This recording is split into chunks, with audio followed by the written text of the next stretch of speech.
এখানে ব্যাপারটা হচ্ছে যদি এটা কনস্টিটিউশনাল ক্রাইম আমি ছিঁড়েছি, এবার আপনার কাছে আমি রিসেন্টলি ওয়ার্ল্ডে 3rd টাইম এটা হয়েছে ওইটাই করা যাবে আমার রিপেয়ার করা যাবে। বুঝছি।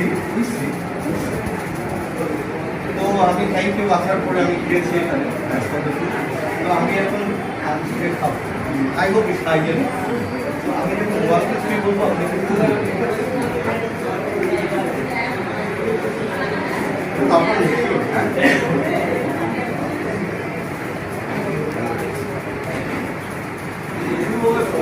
One, two, three.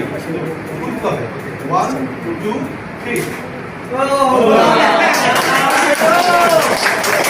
Oh, it's possible.